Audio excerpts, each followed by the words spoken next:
Yeah, totally, Yeah. totally. I mean, Cinder's got is one of those people who's got her hands in everything. She knows what's going on. Hmm. You know, you can't be, if you're going up against Ozpin, you have to know everything. Like, you have to have your hooks in every corner because, messing up against a guy that powerful would be, disastrous for you. So she's very smart. That's one of my things about wanting to make her the main villain is that she's just a very smart character. Hmm. Um, Look for the internal dialogue, especially. That's one of the most important things that gets put into the animations.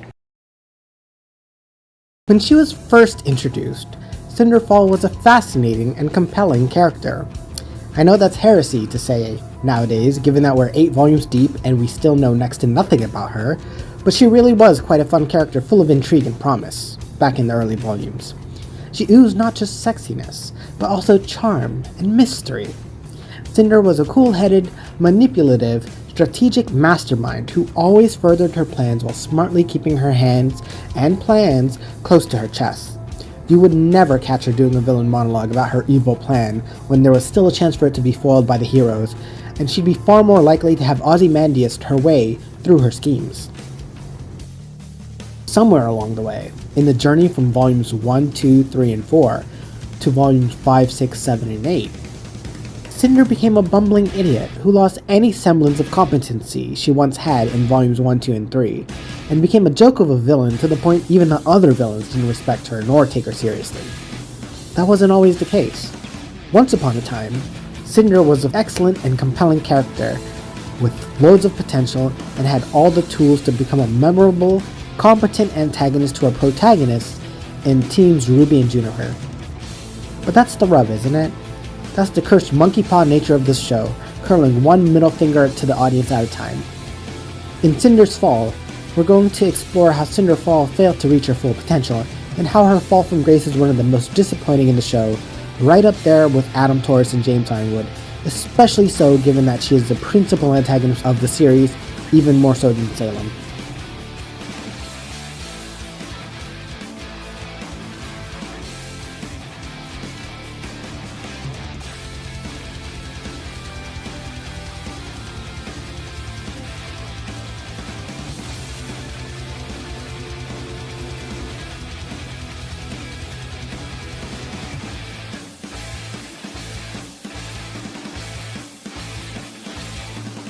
I might also squeeze in 1,000,003 fall puns in there.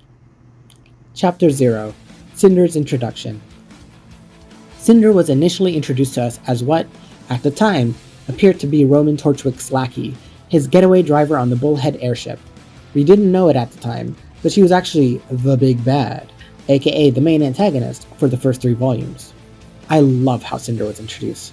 At first you just think she's Roman's lackey, and that she takes orders from him, kind of like a bodyguard since she fought Glinda, to fend her off from apprehending Torchwick and foiling his plans.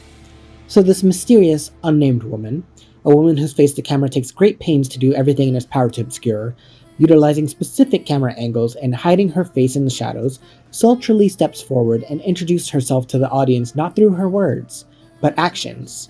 Killer ones, if she'd have anything to say about it, and if not for Glinda Goodwich's reaction time and quick thinking and combat strength, they would indeed have been deadly. The hiding of her face was an interesting, intentional choice to build immediate intrigue in her character. The first thing we see when we meet characters is, well, them. We get to see them, how they look, their design, and how they present to us visually, at least in a visual medium like a TV show or movie, or a graphic novel even, or comic books. I'm getting off topic. Whenever a character in frame that isn't a background character or non-player has their face hidden, their very identity obscured, it's usually intentional. It's visual shorthand for the character being mysterious and important. After all, if you can't see a character's face, immediately you take an interest in them.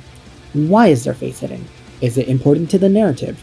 Are they setting it up for a reveal? Is this character themselves important? I'll admit, I found it perplexing and therefore interesting that the seemingly lackey of a character was very intentionally having their visage hidden, because that naturally makes me wonder, but why? So Cinder came across as a lackey and therefore not important, but simultaneously has her face hidden and therefore is implied to be important, and we find out just how important at the end of Volume 1 in Chapter 16, Black and White, as well as the end of Chapter 1 of Volume 2, Best Day Ever, which is one of the best Ruby episodes, well, ever. This juxtaposition made Cinder immediately stand out to me, and set her up as a potential favorite character, right up there with Glinda Goodwitch.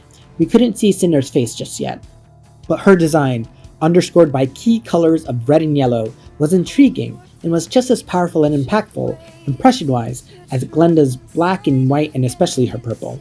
Red and purple are very strong, vivid, vivacious, striking colors. How fitting that the first true battle of the series was between two women as powerful and imposing as the color they emblematize. I don't consider Ruby vs. Junior's mooks to be a true fight since Junior's goons got utterly stomped by Ruby, though it was a nice fight nonetheless, and Ruby didn't really fight Torchwick before Glinda showed up to save her. I consider Cinder vs. Glinda to be the first true fight of Ruby, the one that shows the might and capabilities of people with professional Huntress level skills in combat, and what a fight it was. Up until this moment, we knew that wicked cool weapons were a part of this world as evidenced by Ruby's transforming Crescent Road's sniper sight. But, aside from that, and the crystallized elemental energy of dust, the world was fairly recognizable as similar to our own.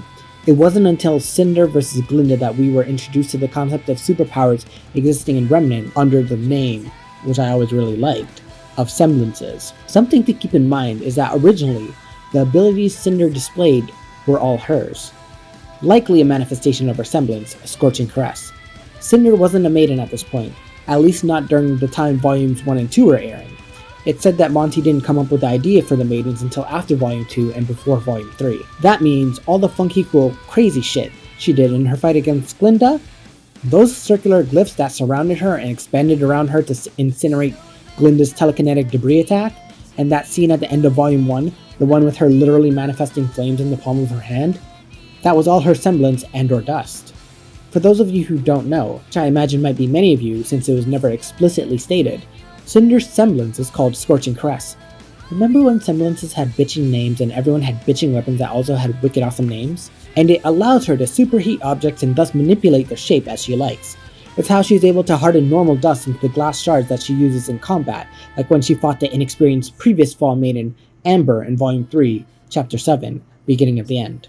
It's also how she did this little trick with Neo. I always did really like that Cinder's semblance was heat manipulation, as opposed to her having elemental control over fires and flames, as it's a more unique ability rather than your standard fire fare. It also is a unique take on a superpower based on her fairy tale illusion as Cinderella. If you somehow hadn't managed to realize it until now, yes, Cinder is inspired by Cinderella. As basing her powers off the heat of the cinders and ashes left over after a blazing fire in a hearth, aka the fireplace, is a novel take compared to just making her a Remnant's equivalent of a firebender. I mean, she did show the ability to generate flames out of nothing, but it was never originally her main power set, as all her moves centered around the utilization of her semblance, Scorching Caress. Given that maidens were not originally part of the concept of Ruby, Cinder's manipulation of heat and flame was just part and parcel of her character and skill set, and she established herself as a top-tier combatant right off the bat alongside Glinda. We wouldn't know it then, but after the retcon and implementation of the idea of maidens, Cinder became one of the strongest characters in all of Ruby, and that retroactively makes Glinda one of the top tier combatants too, since we never really see her have a full-on fight again since. Glinda went toe-to-toe with a maiden, and that is some impressive combat skill. Ruby was right to fawn over Glinda as a paragon of what a true huntress was like. Side note, did anyone else wonder why Roman just stood there? I mean, the Bullhead airship. There was zero reason for them not to fly away, but I suppose they had to engage with Glinda and Ruby for the sake of combat and to show off what the series was about. Narratively though, it makes zero sense for them to stick around to battle, and it was never really addressed. That would be Cinder's only appearance in Volume 1 until the after-volume credits scene, where she corners Roman at a warehouse with cardboard concept art cutouts of Emerald and Mercury behind her, and revealed herself to be superior in rank to him as he answered to her. That was an excellent little reveal, a nifty sweet plot twist, and remains one of my favorite ones in all of Ruby. She was set up as just another lackey with no name, no face, and no dialogue, albeit a hyper-competent one with wicked heat-based abilities, and yet she came back in the Volume 1 stinger and turned out to be far more important than we initially believed her to be. Up until that point, all we knew of Cinder was that she could fly and pilot a bullhead, and that she was excellent at combat, enough to best a professional, experienced, veteran huntress and force her to fall back as she made her escape. Then came the reveal that she was no lackey, she was the fucking boss. I fucking love that reveal. I never once thought of Cinder all throughout Volume 1 beyond her initial appearance, so when she came back and was not only important, but the one who's actually calling the shots, superseding the primary antagonist of Volume 1 Roman Torchwick in rank. That sealed the deal as to her becoming among my top favorite characters, along with Weiss and Yang and Sun and Torchwick, as of Volume 1. Cinder's beauty and face were finally revealed in that post-credits Volume 1 stinger, and so one mystery was solved, but immediately another was set up in its place.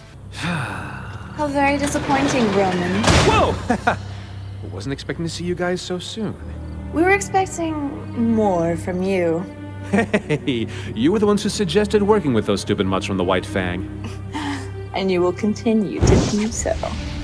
We have big plans for you, Roman. All we ask is a little cooperation.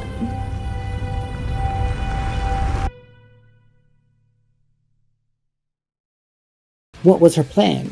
Why did she need Roman to work with the White Fang? What big plans did she have for him? Was she a firebender? She hadn't shown any ability to control fire before. In fact, no one had.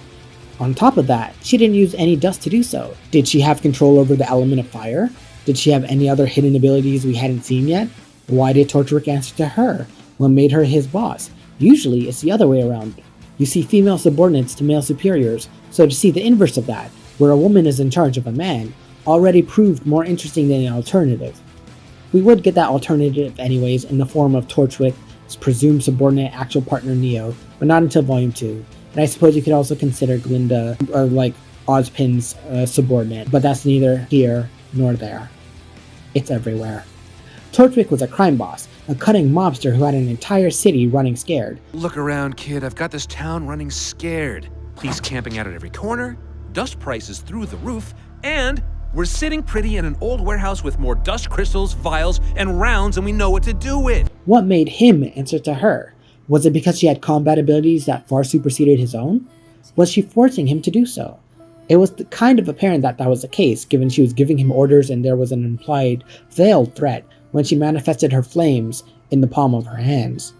Cinder was giving the audience intimidation and intrigue, and I for one could not wait to see where her character was going.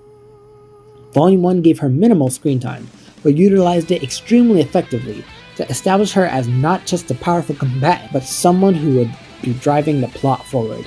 A competent, mysterious, and fascinating antagonist to move the events of the story along. She didn't get much screen time, but boy howdy did they make extremely good and smart use of it. Now that Cinderfall had been properly introduced, how would we see her character develop in Volume 2 and going forward? Something I always appreciated about Cinderfall was how active an antagonist she was. She was constantly part of the plot, and consistently, I don't know why I said it like that, consistently pulling strings from the shadows, to an extent we never really see with her superior and alleged true big bad, Salem. There are few things I hate narratively more than a passive, inactive villain. Cinder made her first proper appearance at the end of Volume 2, Episode 1, or Chapter 1, Best Day Ever. Here, she follows up on the tone she set at the Volume 1 stinger. She came across as a presence that commanded both attention and respect, and you would be foolish to cross her. Her villainous philosophy towards her underlings was evident here. Don't think. Obey. This characterizes Cinder as someone who doesn't value her underlings' input, only their capacity to follow instructions and do as she asks of them. They are merely instruments to her, extra arms and eyes and ears to do the work she set out to do. Even if they were to use something in their best interests as a collective, such as eliminating Tuxin for whatever reason, not sure how his deserting the White Fang is relevant at all to their ultimate goal, aside from establishing Mercury and Emerald as willing killers who are willing to kill. And even if those actions taken under their discretion were successful, Cinder would still be displeased because they went against her plan and disobeyed direct orders. Cinder values and prioritizes obedience as opposed to independence. If they just follow her instructions, if they do as they're told, if they do not stray from her carefully laid out plans, they cannot fuck it up, and their success is assured. It's like Cinder is conscious of the evil overlords list and feels that she can prevent failure of her plans if there are no variables, such as free thinking and altering the plan she set out. She trusts only herself to adapt to new developments in her plan, and she alone can account for variables and unexpected happenings. Cinder isn't above marrying seduction with intimidation, as evidenced when she cupped and caressed Torchwick's face and let him see her eyes glow with her power, a subtle threat juxtaposed with her intimate action. The message is clear. He can either abide by her rules and do as she says and thus benefit, an outcome symbolized by her warm hand cupping his face masquerading as desire, and thus Torchwick getting what he wants being associated with pleasure and seduction, though nothing sexual is actually on the table, or he can disobey her and face her wrath, get nothing that he desires, and face the consequences of going against her will, likely ending in his incineration, as implied by her dangerous glowing eyes. Cinder believes in operating on a need-to-know basis, as evidenced by her famous quote, Speaking of which, if you guys wouldn't mind filling me in on your Grandmaster plan, it might actually make my next string of robberies go a little smoother. Oh, Roman, have a little faith. You'll know what you need when you need to know it. Your subordinates can't betray you if they're ignorant. Betrayal requires a conscious choice, a recognizant effort to turn on your ally. Keeping them in the dark means they're forced to rely on her for guidance, and that's just the way she likes it. I think we can certainly consider Cinder a control freak, and one who absolutely has to be in control of not just the situation, but also the narrative. As it stood, Cinder wasn't represented as a megalomaniac, who was a bumbling idiot with no foresight or any competency. Unfortunately, that would come, though at least it wouldn't be until much later. She was originally depicted as someone exceptionally competent and put together. She always had a plan. She was always accounting for alterations to the plan, and she watched from behind the scenes as she moved the players and pawn pieces along from the shadows. Cinder was the type of villainess who knew more than the heroes at any given moment, and she was also actively pushing the plot forward. It's true what they say about villains doing the legwork for the heroes in the story, and how they often are to thank for making things happen, for being the movers and the shakers, for being proactive while the heroes are usually reactive. I always did appreciate how Cinder was active in making things happen, and was actually involved in the plot. She didn't suffer from Salem syndrome, a term I coined to describe a villain showing up and doing literally nothing and then leaving. An example of this is when Salem shows up on her giant whale, does literally nothing, gets blown up, and then leaves with what she came for anyways. Cinder was always scheming and plotting, and actually consistently furthering her end goals.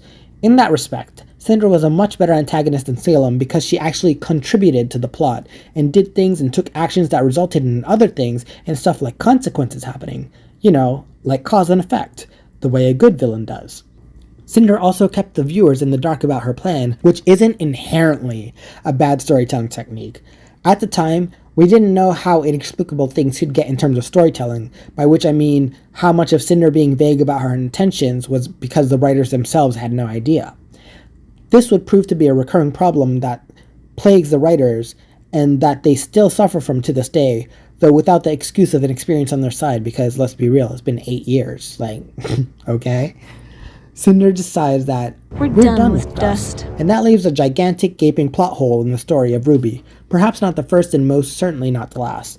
Volume 1's villain plot had been contingent upon the robbery of and accumulation of Dust. In fact, the very first plot elements introduced in the series revolved around the mysterious nature of Dust, and the very first scene in the world of Remnant was Roman Torchwick's robbery of From Dusk Till Dawn. Dust was incredibly important in Volume 1 to the villain's plans, but now, in the very first episode of the subsequent Volume 2, Cinder dismisses the entire efforts of the villain's actions from the previous volume, and not only are we, the audience, expected to go along with it, but it is never explained as to why that change happened. Occam's razor dictates that the simplest explanation is usually the best or correct one. Applying that principle of parsimony, if Dust was so integral to the villain's plans in Volume 1, that must mean that the villains had a plan that hinged on their rapid and vast accumulation of dust. If not, then at least perhaps they were hoarding the dust in order to ensure the heroes and others didn't have access to it. However, no explanation was ever forthcoming. This plot thread was just dropped and retconned out of existence, never mentioned again. This would quickly become the writer's signature move. In fact, Volume 2 was bookended by such retcons. The first episode ends with the retcon of their alleged Volume 1 plan with Dust, and the last episode ends with Yang, Mead, and Raven, potentially in a liminal space or some sort of dream sequence, was also retconned out of existence and then never directly mentioned again, except kind of vaguely in Volume 3. There was talk that Monty had to sneak that scene in, and there was a lot of pushback, and so it was just never followed up on in Volume 3 or ever, despite Volume 2 clearly setting up such an encounter when Raven rescued Yang from Neo in Volume 2, Chapter 11, No Breaks. Why did this plot thread get dropped? Is it because they didn't know where they were going? Did they drop it in favor of a better idea that they conceived of at a much later date? Was it another maidens situation in which the concept of it came up after some volumes had already aired? Even if so, why was it never at least even alluded to or explained away? Not even a single hand wave to dismiss it. All we got was, Besides, we're done with dust. and that was the last we heard of it. This abandonment of idea establishes itself as a recurring theme at all levels throughout the writing process, including with regards to the characters, the themes, and the plot. Cinder reveals, We're proceeding to phase 2. on the next we see of her, she's directly integrating her faction into the main story. They successfully infiltrate into Beacon Academy and meet the main protagonist, Ruby Rose, face to face for the first time. I really like it when the main protagonist and the main antagonist unknowingly meet each other early in the story and then finally come face to face a bit later on after we've established them. What Ruby did well was have Ruby and Cinder unknowingly, at least on Ruby's part, and hence dramatically upping the dramatic irony, ironically enough, meaning that the audience, and in this case likely the villain, know more about what's going on than the hero does. Meet in the pilot episode of Ruby, Volume 1, Chapter 1, Ruby Rose. I assume that Cinder does know who Ruby is, even if not by name, because Ruby wasn't hidden in the shadows the way the Cinder was. This made their scene in Volume 2, Chapter 2, Welcome to Beacon, a really fun scene in which the audience knows Cinder recognizes Ruby, which is immediately contrasted with this rather interesting shot that focuses on a close-up of Ruby's narrowed, searching, questioning eyes, and is framed in a way to imply that Ruby is somewhat suspicious in her studying of Cinder, teasing the audience with Ruby potentially recognizing Cinder as the woman she fought on the airship in the debut episode, and thus ruining Cinder's plans that hinged on her anonymity. What a tense, gripping scene that was. Monty confirmed that Cinder recognized Ruby in the same AfterBuzz TV interview. Another couple of questions. First of all, does Cinder recognize Ruby from the first episode? I have to imagine she's aware of who she is. Yeah, totally. Yeah. I mean, Cinder's got one of those people who's got her hands in everything. She knows what's going on. I really like that scene because it really builds up the tension and teases the audience with that potential revelation. With Ruby putting 2 and 2 together, and given she's the protagonist, we're likely to want her to figure it out. We know that Cinder is bad. We know that Ruby has met Cinder. We know that Ruby would stop Cinder if only she just knew, if only she was made aware, if only we could communicate with her. But we can't. We, the audience, are standards by. We can only observe what's happening, and as much as we might want to signal to or notify the heroes about our development, we can't. It is not beyond our ken, but it is beyond our power. We're forced to sit there and just hope that the heroes figure it out, and that we'll get to feel that sense of catharsis when it finally comes to light and it's finally out in the open. Unfortunately for us, it wouldn't be until, depending on how you look at it, perhaps the end of Volume 3, or perhaps the end of Volume 5, or perhaps the end of Volume 8, that the protagonist and antagonist would come face to face with full knowledge of who the other was, and aware of the other as an obstacle or arch-nemesis to overcome. This is the first time, I believe, that we've ever seen sweet, trusting Ruby, the girl touted as the smaller, more honest soul, to ever be suspicious or so analytical in her assessment of someone she's meeting for the first time. There's a weight there, a narrative gravitas, that made that scene a really emotionally rewarding one. One has to wonder, why was Ruby so suspicious of Cinder? Did she know something felt off? Was something nagging at her, but she couldn't place it? And at the time, back in 2014, we didn't know. It was all new and exciting. Did Ruby know who Cinder was? If so, had she opted to select the clever tactic of pretending not to recognize her? Was Ruby being genre-savvy? The trope of the genre-savvy character, the one who's clever enough to recognize tropes and convention and either account for them or plan around them. Those tend to be my favorite characters. I wasn't in the fandom during the Volume 2 days, and didn't really discover Ruby until the gap between Volume 2 and 3, after Monty had passed away, so I can only imagine the fan theories going around at the time. I imagine it was something like, Ruby definitely recognized Cinder, or Ruby's playing dumb in front of Cinder, but she definitely knows who she is now, and the like. Or maybe, Ruby doesn't recognize her at all, blah blah blah. The framing of that scene implied that Ruby was contemplating something deeply, and indicating she was very close to having that realization, that eureka moment, on Cinder's identity. We didn't know what the outcome of that would be at the time. In reality, we wouldn't know for sure until Volume 5 when they knowingly met for the first time. And boy howdy do I have a lot to say about their air quote interaction, air quote, later on.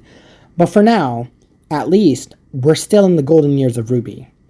Ruby and Cinder study each other, sizing up one another, and ultimately Ruby bought Cinder's lie and showed them about their way. Before smiling menacingly, walking towards the camera with glowing eyes, Cinder offered a cryptic, Thanks. Maybe we'll see you around. and then they never interacted again. Until the end of Volume 3 in Chapter 12 and at the beginning. But before the end of Volume 2, Cinder would have a handful of more appearances. We next see her hand sewing what is presumably her dress for the dance, and being debriefed by her lieutenants Emerald and Mercury. It's implied that they've gone through a list of other people, while we don't know the context. Were they members of Team Ruby? Team Juniper?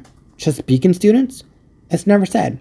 All we know is that Pyrrha made the list, and then either I missed something, or this list is never followed up on ever again. Cinder frequently changes her plans, but we will look into her constantly swapped plans in a bit. Mercury and Emerald inform Cinder on Pyrrha Nikos' polarity semblance, the name of which they inexplicably use. How the hell do they know Pyrrha calls her semblance polarity? How do they manage to use the exact term for the superpower Pyrrha takes great pains to keep hush-hush, so that she has a subtle upper hand on her enemy? And Cinder muses, People assume she's fated for victory, when she's really taken fate into her own hands.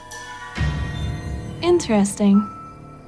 Add her to the list. Mercury expresses confidence in Cinder's ability to take down Pyrrha, which I'm kind of torn on. While on the one hand, I do think Cinder is stronger than Pyrrha, prior to having taken the other half of the Fall Maiden's powers, and while Mercury's words do have some merit to them, given that he's observed her fighting and even fought against her, as well as having determined her super secret semblance, we know that while Cinder does indeed ultimately end up beating Pyrrha in Volume 3, Chapter 12, and of the beginning, Pyrrha put up a good fight and gave Cinder a great run for her money. My doubts come into this when considering the following. Mercury made this comment about Cinder being easily able to take out Pyrrha when she had only half the Fall Maiden's powers. We don't know if he was taking into account her base abilities, as in the skill set she displayed prior to getting half the Fall Maiden's powers, as evidenced in her fight with Amber, which we also have to factor in the assistance of Mercury and Emerald in wearing down the previous Fall Maiden, or if he's expressing such confidence because of Cinder's acquisition of half of the Fall Maiden's powers. Its complication is compounded upon by the fact that Pyrrha kinda gave Cinder the old what for, and that was when Cinder had the full powers of a maiden. Pyrrha put up a great fight. How much of that was her skill? I mean, it certainly makes sense, given that Pyrrha's combat capabilities had been hyped all series long from her very introduction, but did Pyrrha ever really stand a chance against a maiden? I wager she bet she didn't, but somehow she still had Cinder on the ropes a handful of times, despite the vast power difference. So does that mean Mercury is talking out of his cute ass when he said that Cinder could handle Pyrrha no problem?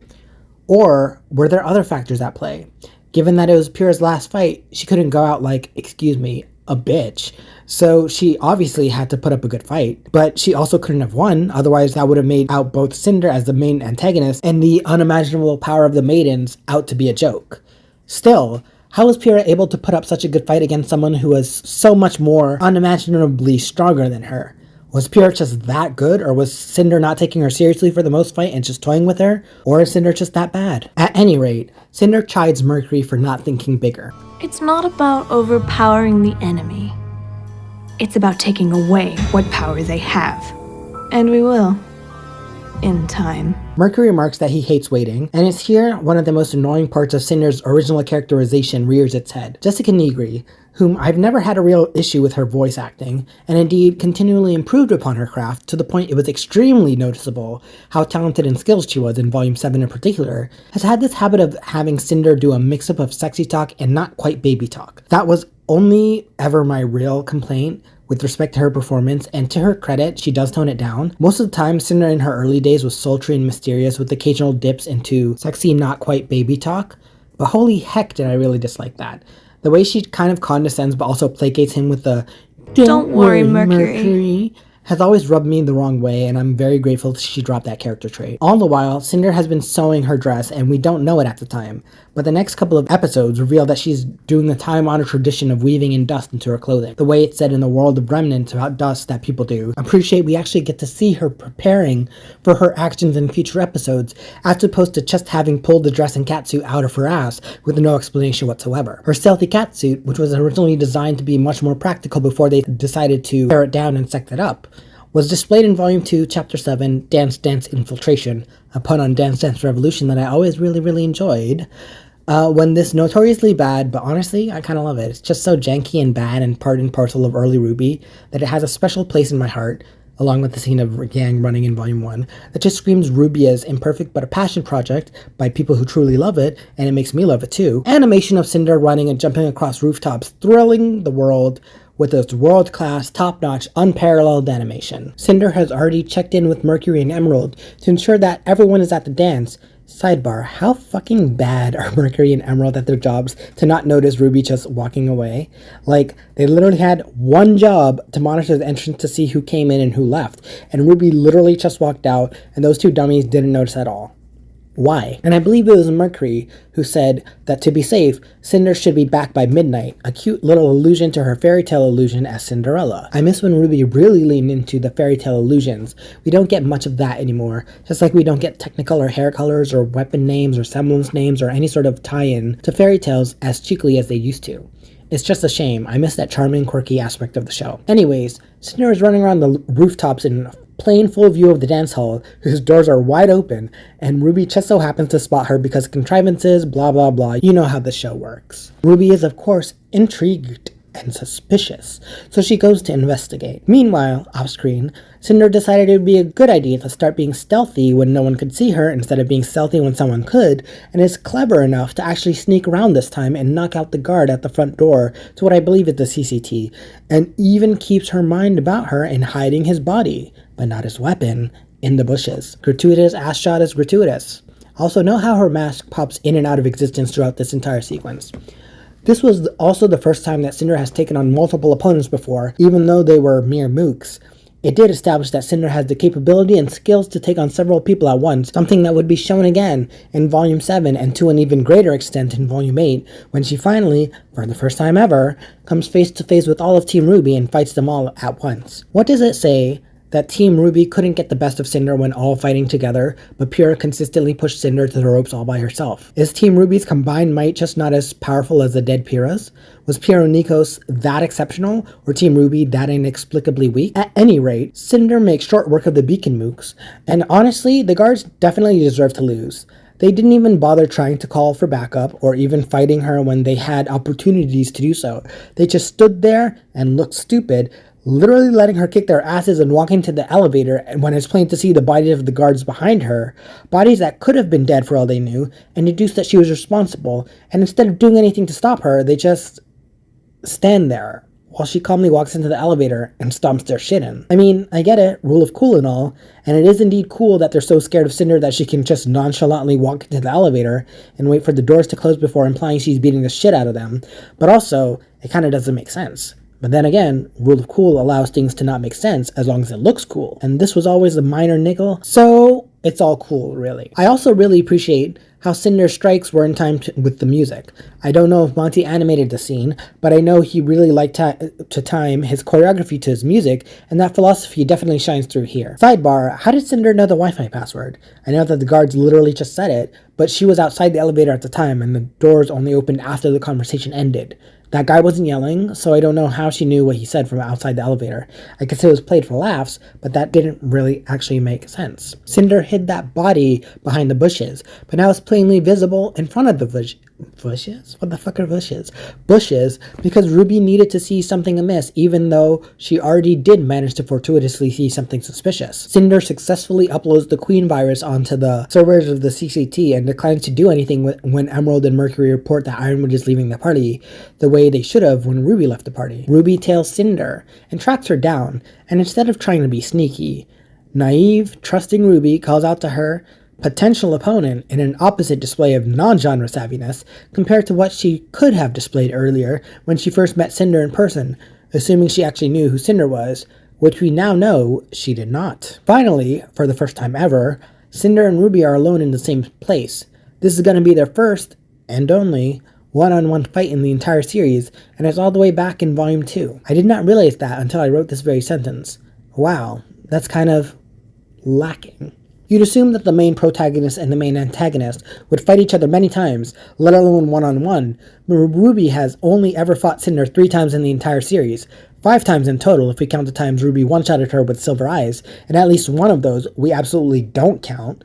And the first time she did so was in Volume 1 with Glinda's help, and the last time she did so was in Volume 8 with the rest of Team Ruby's help. This fight scene right here is the only time Ruby and Cinder have ever squared off one-on-one, and in 8 volumes, I think that's unacceptable. They used to be so good about getting the protagonist and the antagonist in close proximity to each other, especially with the protagonist completely unaware about their proximity to danger or that their life might be at stake, and getting them to interact. It happened at least once a volume. Cinder and Ruby met in Volume 1, again in Volume 2, once more in Volume 3, then they didn't meet in Volume 4, barely acknowledged each other in Volume 5, didn't meet in Volume 6, barely met in Volume 7, and finally had a prolonged encounter in Volume 8. For 8 volumes, the two opposing sides barely interact. That's kind of sad. And true, the encounters in Volumes 1 to 3 may have been brief, but they were consistent in interacting at least once per volume. I would have liked more, but at least I knew at some point in the volume that would happen. And then for 3 volumes straight, in Volumes 4, 5, and 6, out of 2 of the 3, they didn't meet, and in the one in the middle that they did meet, they barely acknowledged each other. I'd go so far as to say that it could hardly be called an encounter, and I would not blame you if you didn't at all. Back here in Volume 2, their encounters were meaningful. Ruby didn't know who Cinder was yet, but Cinder knew about Ruby. Cinder had the upper hand, the odds were in her favor. She had the element of knowledge and surprise. There was tension there. Ruby had questions and Cinder held all the answers, and because of their alignments, that meant Ruby was by design not going to get any of them. It was good television, even though it didn't air on TV. So here we are, with Cinder going to neutralize Ruby, or at least distract her so she can make a clean break and sweet escape, please don't sue me, Gwen Stefani, and utilize a scorching caress on either some normal dust or dust vials, and according to the Ruby wiki, launches them at Ruby using her aura. Sure, why not? Cinder, for her part, is smart enough to know that the only thing protecting her identity and being clocked by Ruby as that new student from Haven here for the Vital Festival is her domino mask, and invokes the superhero comic book trope of a domino mask means that no one can tell who I am, even though it does literally nothing to hide my identity. She's also clever enough to realize that if she speaks, Ruby is likely to notice who she is because they've spoken before, and she looks just like the Haven student Ruby met not an episode or 2 prior. Ruby shoots at Cinder with Crescent Rose, and this is the scene where Ruby should have connected the dots. Cinder does the exact same move that she did in the pilot, using what I believe is her aura to block Ruby's bullet. At that point, a light bulb should have just flickered on in Ruby's mind, and she should have recognized this as the same woman who she fought on the night she met Roman Torchwick after his robbery of From Dusk Till Dawn. Cute name, by the way. I've always loved how Cinder just manifests her dual swords Midnight, and I'm a slut for archery. So I really love how her 2 swords, hilt to hilt, form the bow of an arrow. Also, I love this scene where Cinder does the backflip. Her stealthy catsuit lights up in red, orange, and yellow. I love that gradient of color so much, especially because of how it pops against the black of her stealth suit and highlights it. And the slow motion and the aiming and the triple notching of the arrows and the subtle smirk. This is Cinderfall at her fucking best. You can tell from the look in her eye and the smirk on her face that she's toying with Ruby. She's not taking her seriously. She knows she's so much more powerful a combatant. And here's the pitfall of where they took her character. Battles between Ruby and Cinder were much more interesting way back when, because it was a contest and competition of their skills. Cinder was vastly more powerful than Ruby, even in her base state and without the use of the maiden powers. Cinder was more experienced. Cinder was more competent.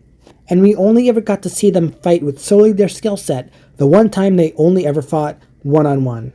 This scenario is now categorically impossible because Cinder's Fall Maiden powers, acquired by the Grim Beetle glove given to her by Salem, means Cinder has acquired a crippling, devastating, debilitating weakness to Ruby's Silver-Eyed Warrior powers. Every subsequent encounter that Ruby and Cinder have ever had since the end of Volume 3 has resulted in Ruby one-shotting Cinder with her silver eyes and Cinder being forced to flee, except for the end of Volume 8 when she couldn't do that. For reason. It's even worse now that Cinder's arm is that of a Shadow Hand, a limb of Grimm. She's going to always be instantly defeated by Ruby, and has consistently done so in their sparse encounters since Cinder fully acquired the Fall Maiden's powers, and Ruby unlocked/unleashed her Silver-Eyed Warrior AoE, area of effect for non-gamers, an attack that spans a wide range, one-shot abilities. Their fights are likely to never be interesting ever again. Every time they will fight from now on, we will always be wondering, why doesn't Ruby just one-shot Cinder with her Silver-Eyed powers? It's a deus ex machina in the sense that, A, it manifested out of nowhere, with the only build-up to it being Ozpin's remark in Volume 1, Chapter 1, Ruby Rose. You have silver eyes. He defeated Cinder in one shot when Cinder was at the height of her powers for the first time ever, so we'll never see Cinder in her prime ever again. Fully human, fully maiden, untouched nor disfigured by Ruby's silver-eyed warrior powers. And C, it just is treated as a one-shot that instantly defeats Cinder, and she's forced to flee or just die, I guess. We'll explore more of the frustration and short-sightedness of Cinder versus Ruby now that silver-eyed warrior powers are on the table, unless Ruby is blinded or something, later on in the video. Cinder's smug satisfaction over her toying with Ruby is short-lived, however, given that she's the first to notice that someone is coming up the elevator. In the scant few seconds that Ruby is turned around to notice Ironwood, Cinder vanishes and leaves to, I don't know, use magic? I think she activates the dust she wove in her cat suit to transform it into a black dress fit for the dance, but she could have also just used non-existent at the time maiden magic to do it. Who knows? I don't. Cinder cuts in with Emerald and Mercury and reassures them that everything is alright and going according to plan. I love her emblem, the two high heels placed heel to heel in order to make a heart in the center, a reference to the glass shoe left behind in the Cinderella fairy tale. That's just so fucking clever and wicked, and the emblem for every character was so unique and awesome, a huge aspect of why I love Ruby. I'm just very into the characters having their own identifying emblems and stuff. It's very neat to me. I also really like that Cinder is the type of villain to take advantage of things and also know when to reward her subordinates. While at the time she was characterized as all about the business, she knows how to work in some fun into their plan and letting Mercury and Emerald and herself enjoy some downtime in the party instead of working them to the bone and being a taskmaster with zero cognizance or awareness of the nuance of their relationships, including how to be a good boss and reward good behavior in order to keep them loyal and not burnt out. And I just really appreciate villains who can let their hair down and have some fun in between being evil or doing wicked schemes or whatever. Also, they were leaning into the we're going to avoid being specific about anything and be vague thing with this scene. Perhaps because all the details weren't hammered out yet, and the audience only knows what is revealed, so everything that hasn't been revealed may as well not exist and therefore can be altered in any manner the writer see fit until it's introduced into the story proper and therefore canon. Kind of like how there's an infinite number of permutations about what could happen. Any idea is possible, and it only means something once it's canonically introduced in an episode. Or, in theory, that's how it would be, if not for retcons or just flat-out refusal to adhere to the already established plot points and logic/mechanics of this world. When complications to their plot arise, Emerald notes that the next steps were still days away, and Mercury asks what they could do. Cinder determines that the best course of action is to blend in and help the heroes so their cover is maintained. That certainly would have helped them stay under the radar a bit longer and free from suspicion, given no one would expect the villains to actively help foil, but really damage control, their own plan.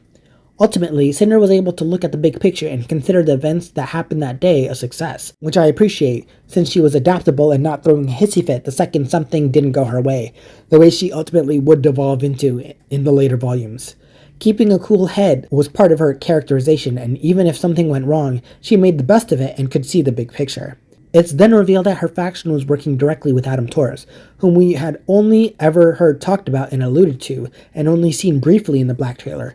So his storyline being tied to hers, and her close proximity with that mystery only made her more exciting as a character. She knew Adam, but how? When had they met? We knew Adam was part of the White Fang, but we didn't know he was in a leadership position, or that he held such power and sway over the Faunus until the scene at the end of Volume 2, Chapter 12, Breach. Tying a mysterious character like Adam to the villain's storyline, and putting him in a cabal with Cinder as well as Emerald and Mercury, just meant that the villain storylines were weaving together, and any big payoff with Adam and Blake might involve Cinder's faction. We know now that this wasn't the case, but back then the possibilities were endless. Cinder had gotten much more screen time and development in Volume 2, but Volume 3 is really where things came to a head, though it was very slow to start. We first see her kicking an NPC in Emerald's flashback, and then see her in real time at the end of Volume 3, Chapter 1, Round 1.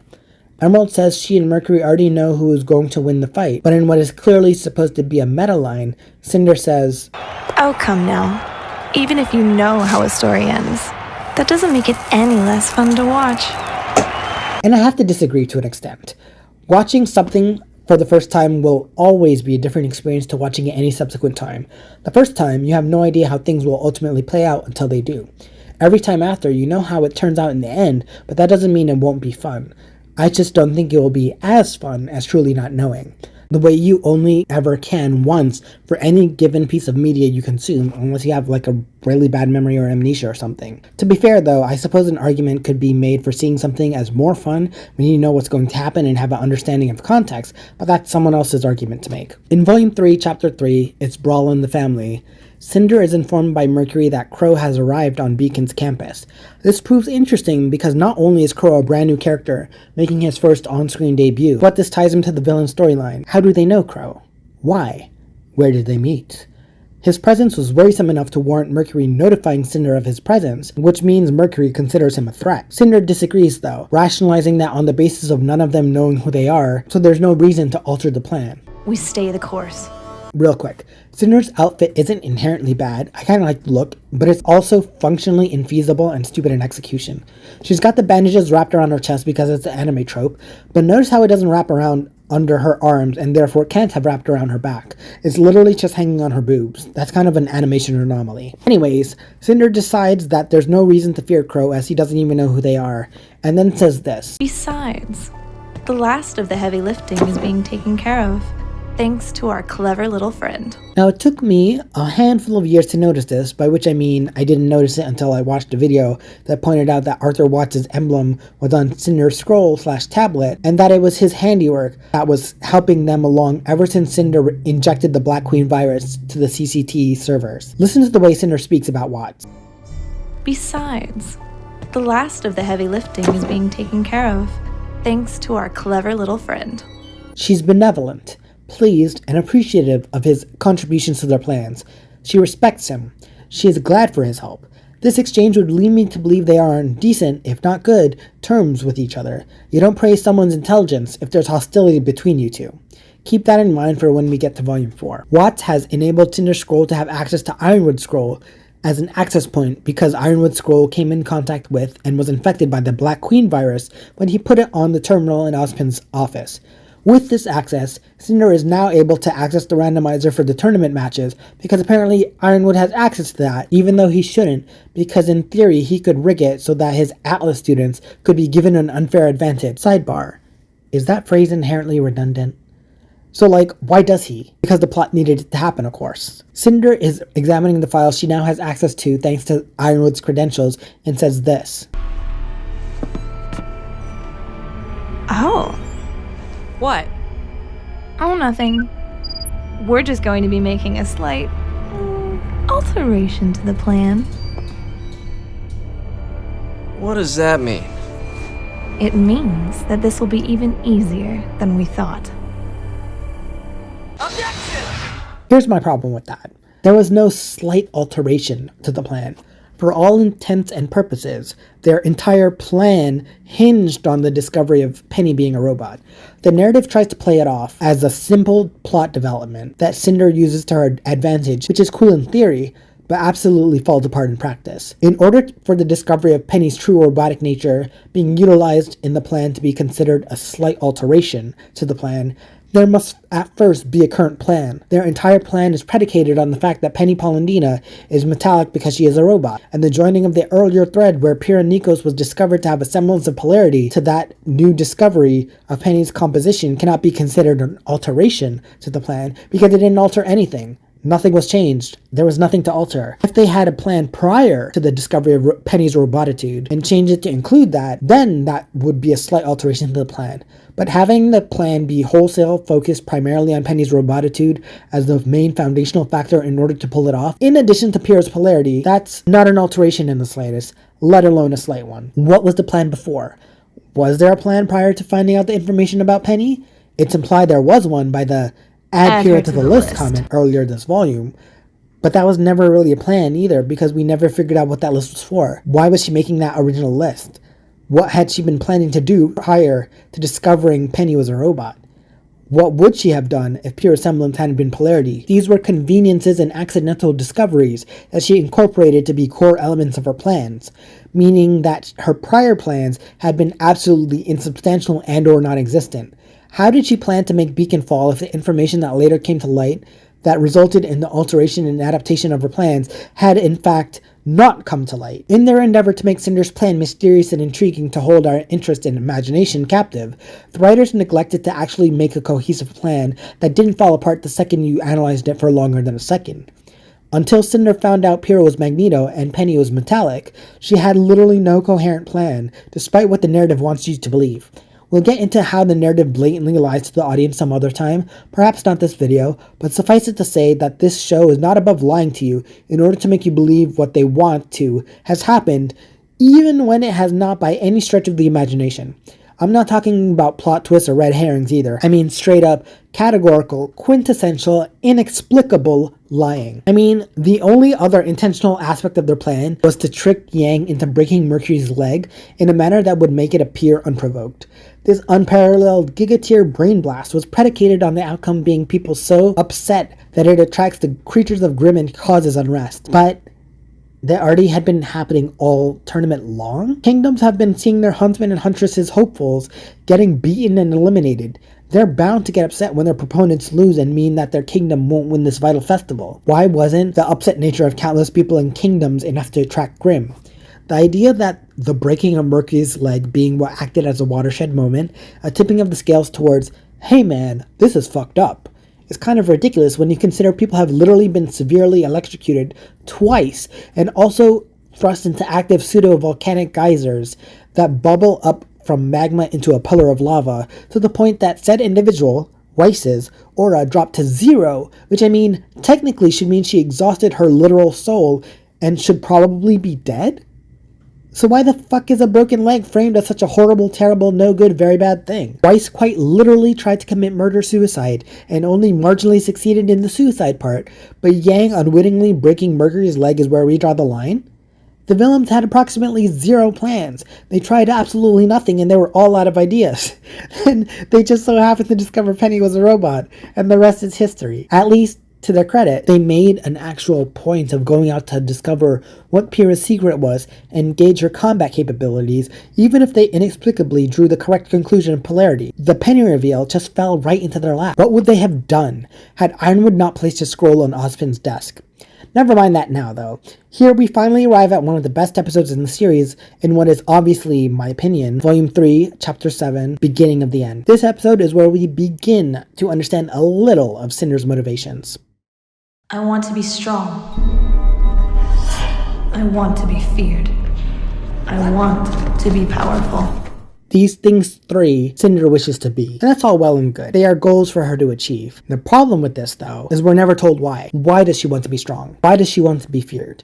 Why does she want to be powerful? We don't know. I mean, at least we didn't until halfway through Volume 8, and even then, that's contestable. As it stood, for over 5 years and 5 volumes after this episode, we still don't know why Cinder wants to amass strength and to be feared. That is a fundamental flaw in her character. Is it because she wants to protect something, perhaps even herself, or someone she loves or cares about? Is it because she wants to change the world? Is it because she wants power for its own sake? We know Cinder's goal, but what is her motivation for pursuing it? Straight away, I'll say this is Cinder's second best look, right after her veil design. If I haven't said it before, Cinder's red dress in long hair and yellow design and single earring and black, green, blue hip feather accessory and her charmed anklet and her high heels made out of volcanic glass?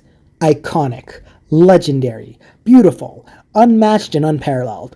Far and away her best design in the show to date, and her flashback / young Cinder outfit is a very close second.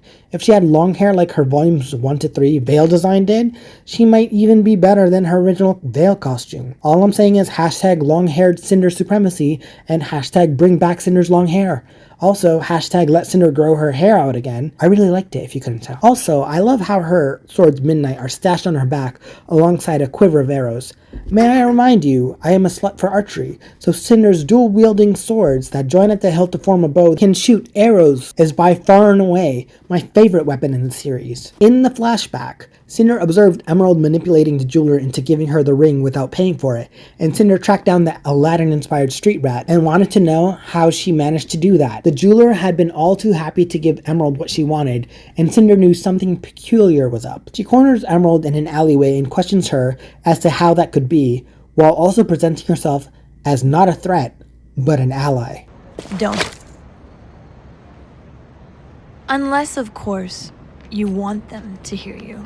She makes it seem like she's not after Emerald to apprehend her or force her to return the diamond and is on her side here. Cinder can tell that Emerald is cagey, and she knows how to play her to get what she wants. She doesn't make any sudden movements. She makes it clear she's in charge here and doesn't like repeating herself, and therefore expects forthcoming answers. And she doesn't antagonize or intend to intimidate Emerald to get her to comply without making it an issue. She recognizes Emerald as a thief, largely because she witnessed her in the middle of committing the act, but she also notes that Emerald is unlike any thief she has ever met before. She simply got what she wanted, as opposed to stealing it in the typical way one does when someone isn't paying attention. Emerald managed to steal the jewel, the ring in her pocket, from the jeweler directly and have him unwittingly cooperate in its own theft. Cinder clocked that as incredibly unusual, and she was right to follow up on her instincts and track down Emerald. She's proven to be an invaluable ally up until the middle of Volume 8. Cinder reveals to Emerald the truth behind the creatures of Grimm,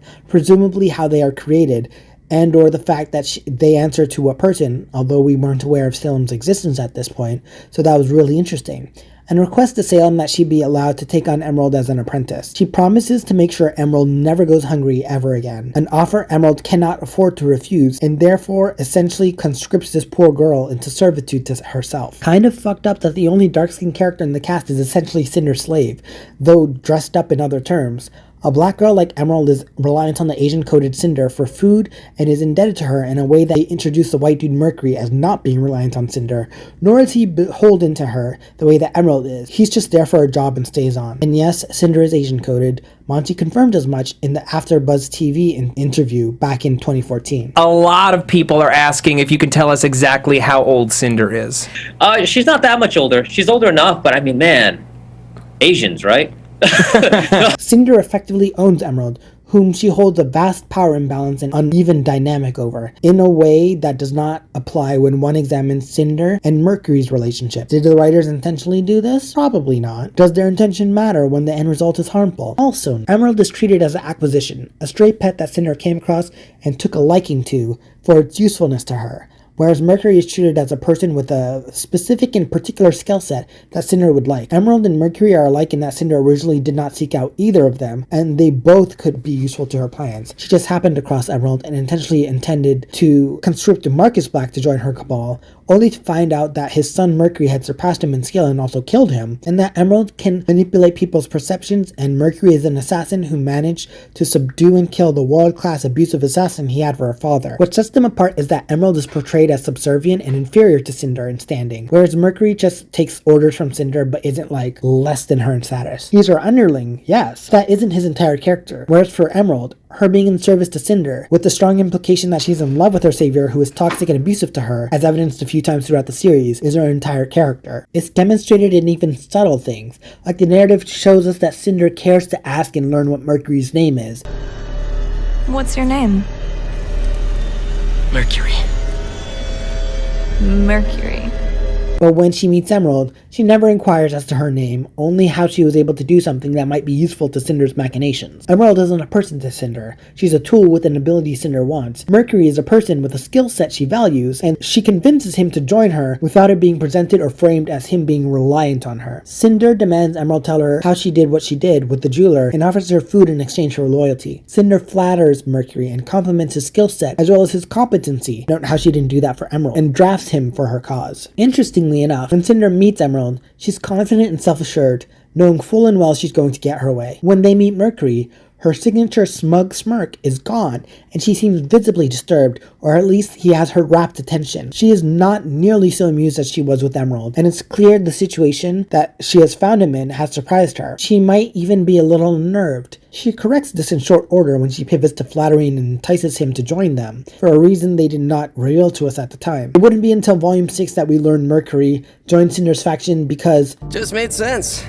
Can you imagine if the writers had taken the time to more closely tie Cinder to Emerald and Mercury, the two people she was in closest contact with and worked alongside for the longest time, literally introducing them at the same time she was formally introduced? When I was talking about Cinder's parallels with Adam, a Reddit user who deleted their account, so I can't credit them, pointed this out. I think Cinder likely knew about Adam, and it's probably why she went for him. If you look at the people she surrounds herself with in Beginning of the End, it's arguably extensions of herself. For instance, Emerald is a thief who she follows and confronts before taking her on and promising a future. That's what Rhodes did with her. She finds Mercury next to the corpse of his abusive guardian. Instead of attacking like Rhodes did with her, she instead accepts the reasoning and recruits him. So I think Adam is likely going to relate to what she was in post-Rhodes, but pre-Salem. She learned leadership somewhere after all, so fleeing to Vacuo, since she has ties to everywhere else, and joining or starting something makes sense to me. I think that would make so much sense. Cinder seeing herself in those she surrounds herself with and whom she recruited, even if the writers wanted to make her a narcissist, viewing her subordinates, similar to how a narcissistic parent with children would, as extensions of herself instead of individuals with autonomy, would have worked well. It even doesn't contradict the already established dynamics between them, and Cinder being so harsh and strict and demanding with them would be akin to her expecting the best of herself, and it lends more credence to the "Don't think, obey" line from Volume 2. Mercury joins the cause and suggests they Ask the rats. implying Roman is a filthy street rat and an unsavory person who knows the streets of the city. I think the implication that Cinder, Mercury, and Emerald weren't from Vale, and indeed, we know Mercury lived up on the mountains and Cinder was from Mistral, but Emerald certainly looked like she was from Vale. Not to mention she was a street rat too, and was obviously living out the streets, so why couldn't they just ask her about the city? The city was Vale, right? It certainly looked like it, and we haven't really been shown other kingdoms in any meaningful capacity at this point. Emerald should know the city like the back of her hand, and given the new E.C. Myers book, Roman Holiday, which delves into Roman Torchwick and Neapolitan's backstory and relationship, we know that Roman Torchwick established his criminal empire in Vale. I mean, we knew that since chapter 1 of volume 1, but this just reinforced the fact that Torchwick is a crime boss based in Vale. If they were asking him about anything, it'd be about that city. And again, I suppose Emerald asking Shopkeep for directions while in Vale contradicts with that theory that she's from Vale. So which one is the truth? Cinder attempts to recruit Adam Taurus, but is quickly shot down. Like with Mercury, she attempts to appeal to his ego, plying him with flattery in order to convince him to join her faction and support her cause. Cinder is heavy with praise, attempting to rely on her silver tongue, and had it been anyone less militant about his beliefs than Adam, I believe she would have been successful. After all, she had managed to manipulate 3 people to support her so far. Cinder clearly views the White Fang as just mooks that she can use to bolster her forces and doesn't care about their rights or lives, co-opting the movement because Adam is militant and his beliefs and wasn't above using violence to get what he needed and also deserved, because yes, he's 100% right in that the funnest deserve equality. If you're going to descend into respectability politics in the comments of this video, argue with the wall or die mad about it. They would just prove useful to her, and that's all that matters. Cinder claims it would be beneficial for all parties involved. But Adam rightfully called her out on her human entitlement and the arrogant presumption that he would spare or risk Faunus' lives in pursuit of the human goal, especially when he's got his own war to fight. Why would he help his oppressors? When he lays it out flat and plain for her, she recognizes this isn't the hill to die on, at least not if she's doing the dying instead of the killing. She makes a tactical retreat and was respectful enough and had enough foresight and clarity of mind to not burn that bridge completely, especially if there was still hope for her being able to get her way. Cinder pivots to focus instead on tracking down the Fall Maiden, and here's where things get inexplicable again. Emerald requests information about Amber, the Fall Maiden at the time, from a innkeeper, and I can only wonder how the fuck this happened. How did Cinder's faction know who the Fall Maiden was? How did they have a photo of her? I presume they had a photo of her to show the innkeeper. Otherwise, Emerald must have been really good at describing and presenting a visual for a person she'd never met. How would they track down someone they never met, didn't know what she looked like, or where she'd last been? Who knows?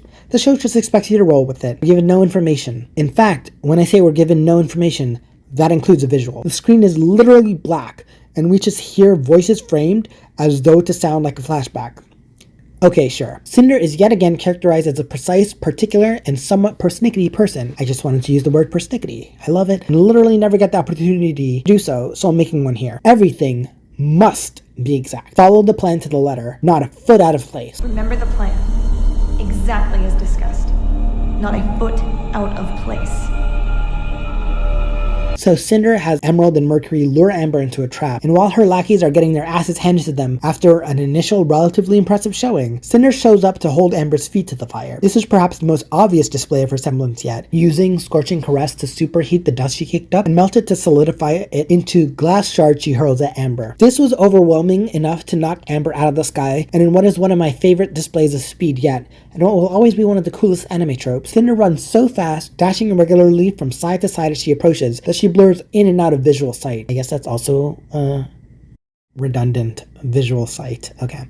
I know it's likely she's being helped along by Emerald's illusory semblance hallucinations, but just because Emerald made it look like Cinder disappears doesn't mean that Cinder isn't running that fast. The disappearing act just makes it look even faster and thus even cooler. Cinder shows off her competent hand-to-hand combat skills, even though swords are in her hands, and I always appreciated that she was a well-rounded combatant. Cinder has a powerful semblance, the ability to fight hand-to-hand, can dual-wield swords, and is also a skilled archer. She has many skills from which to choose from, depending upon the situation, and I like a villain who has options and the versatility to draw from.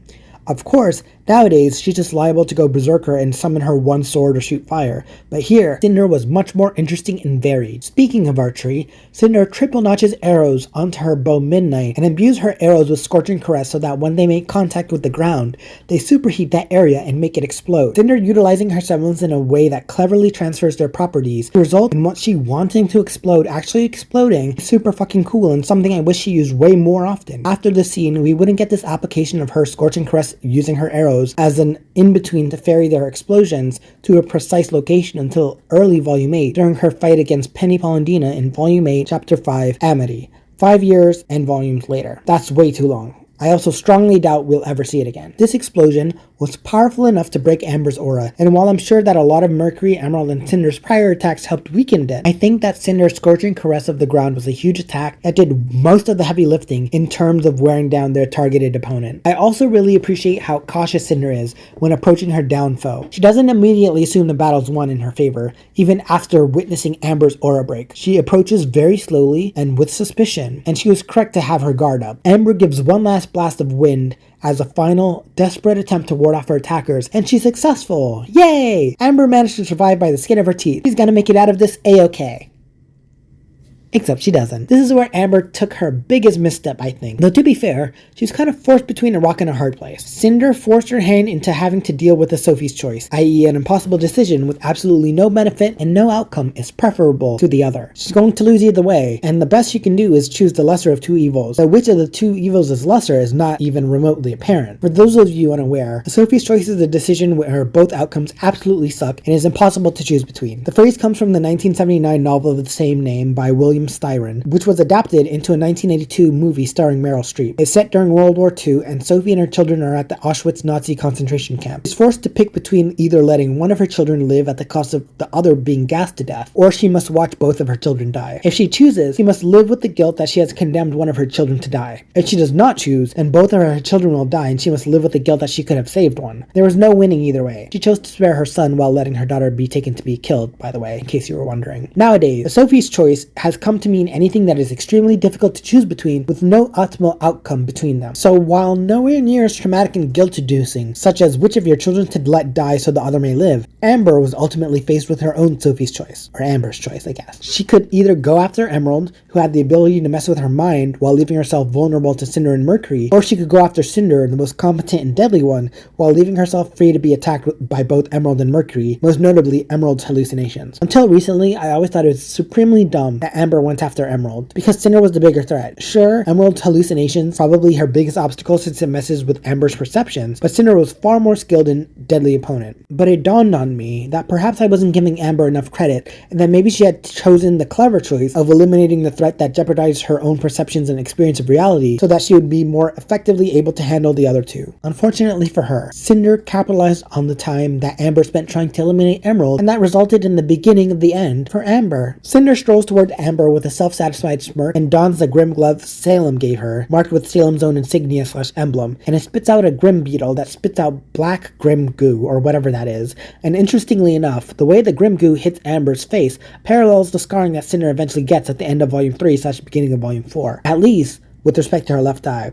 I want to believe that's intentional foreshadowing, but also I don't put anything past Kruby to actually be accidental instead. They've more than worn out my willingness to give them the benefit of the doubt. Cinder is in the process of forcibly stealing the Fall Maiden's powers, which successfully transfer a portion of them to her, as evidenced by her glowing maiden flame aura eyes. Unfortunately for her, Crow Bronwyn, one of the best daddies on the show, shows up to rescue Amber and sever the connection before Cinder can complete the transfer. Cinder notices Crow first, and honestly, the jig should have been up right then. Emerald does not conceal Cinder's identity with hallucinations until later, and she was not shown doing it for herself or Mercury either. Crow, in all honesty, would have had the perfect opportunity to see Cinder's face because she turns to look right at him. On top of that, even if he didn't notice Cinder's face until after Emerald shielded her identity with her semblance, she didn't do the same for herself or Mercury. That means that Crow should have clocked them earlier in Volume 3, the way Mercury clocked Crow despite their interaction being extremely brief, as evidenced by the flashback. We know Crow is keeping up with the Vital Festival tournament and was actively watching matches, if only to deride them. It stands to reason that he would have seen Emerald and Mercury's match against Coco Adele and Yatsuhashi Daichi,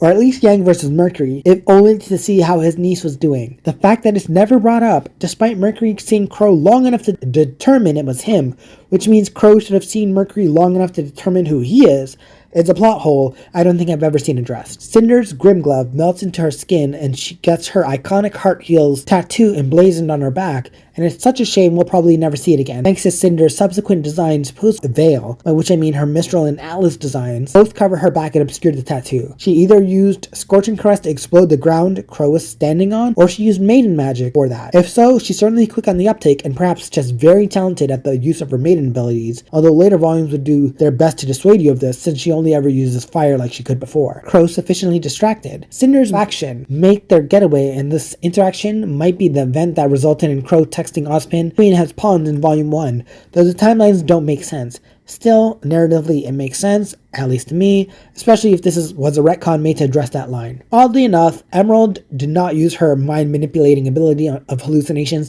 to disable Amber's ability to identify her assailants should something have gone awry and she had escaped. We know she was capable of obscuring someone's face when she made Cinder's face disappear as a whirl of distorted features to Crow, so why didn't she do that to Amber? Consider that unnecessary. She would have been best utilizing her abilities if she had made her allies appear invisible, the way she had demonstrated to do so earlier in the episode in the very same scene. This was a mistake she'd replicate in Volume 8 when she and her new allies fought against Ironwood and she failed to turn them invisible to turn up their advantage. I mean, Cinder's faction was keen of mind enough to not once speak amongst Amber's presence, which made the scene no doubt even more terrifying for her. Why not double down and use all of your abilities to your advantage in order to ensure you can't be identified in the off chance she gets away? Either way, that's neither here nor there. This is a Cinder character study, not an Emerald one. Perhaps one day. Cinder reports back to Salem on how she was partially successful retrieving the Maiden's power. She conveys how she likes how it hurts and burns, implying Cinder's desire to acquire power is both dangerous and will subsume her, and that she's a little more than okay with suffering if it means she gets what she wants. She vows that, Yes,